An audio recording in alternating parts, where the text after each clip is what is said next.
You know, we've all been there. You spend all this time writing a really important email, you hit send, and then you get nothing. Just crickets. Well, today we're going to dig into the science of making your words actually work, so your messages don't just get seen, they get results. I mean, you know that feeling, right? You craft what you think is the perfect message, you lay out this brilliant idea, you press send, and then radio silence. It's one of the most common frustrations at work, and it turns out the problem usually isn't what you're saying, but how you're saying it. So let's get right into it. Why do our messages that we put so much thought into sometimes just fall completely flat? Well, it's almost never because the idea itself is bad.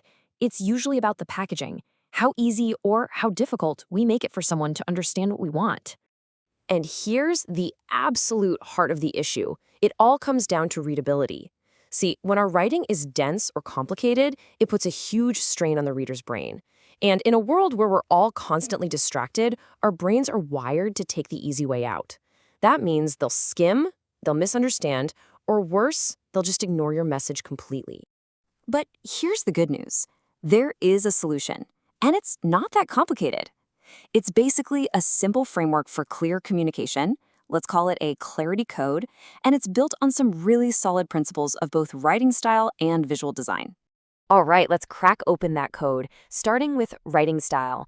Now, this is not about trying to become the next Shakespeare, okay? This is all about being effective, and we can boil it all down to three key pillars: being complete, being concise, and having a natural style. First up is completeness. Now, this might sound super basic, but it is so crucial for being efficient. It just means giving your reader everything they need to know, right up front, accurately and specifically. The whole goal here is to answer their questions before they even have to ask them. That's how you stop those endless back and forth email chains and really build trust. Okay, now look at the difference here. The phrase skyrocketed sounds exciting, but it's super vague, right? It's kind of like marketing fluff. But then look at the more effective version. Those specific numbers, 32%, 18%, 42%, they're not just data points, they're proof. They build instant credibility, and they paint a crystal clear picture of what's actually happening. Pillar number 2 is all about conciseness. And really, this just boils down to respecting your reader's time. In the professional world, more words do not equal more importance. In fact, it's usually the total opposite. The goal is to get straight to the point as quickly and clearly as you possibly can. So, how do you actually do that?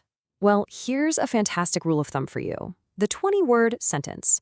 For most business communication, if you can keep your average sentence length to around 20 words or less, it forces you to be clear and direct. It's a great little editing trick. And this right here is the aha moment. This is why that 20-word rule is so powerful. This isn't just someone's opinion. This is based on real data. Just look at that curve. As sentences get longer and longer, a person's ability to actually understand the information just drops off a cliff. So, keeping sentences short isn't just a style choice, it's a scientific way to make sure your message actually lands. Another huge part of being concise is just hunting down and eliminating redundant words. Look at the less effective version here. It ends with, "so you can complete your role effectively." But hang on, the first part of the sentence, "to help you succeed," already implies that. By just chopping off that unnecessary phrase, the whole sentence gets punchier, it's stronger, and it's a whole 7 words shorter. That's such an easy win.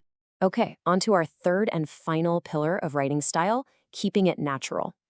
This means it's time to ditch all that stuffy, overly formal, jargon-filled corporate speak. Seriously, you just want to write the way you talk, using words people actually know, strong action verbs, and, this is a big one, using the active voice. Let's just look at the power of the active voice. The passive version here is kind of wordy, a little lifeless. Social ambassadors are provided with content. Okay, but who's doing the providing? The active version is so much more direct. We give you content. It's clear, it's got energy, it tells you who's doing the action, and look at that, it's way shorter. And hey, writing naturally also means we have to talk about the buzzword burn list. You know what I'm talking about. We are all guilty of using these from time to time, but phrases like synergy or let's circle back, they've been used so much that they've basically lost all meaning. Just stick to clear, simple language instead. Your readers will thank you.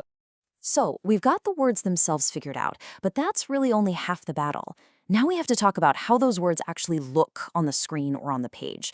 This is where what's called navigational design comes in, basically designing for the human eye. And here is maybe the most important thing to remember.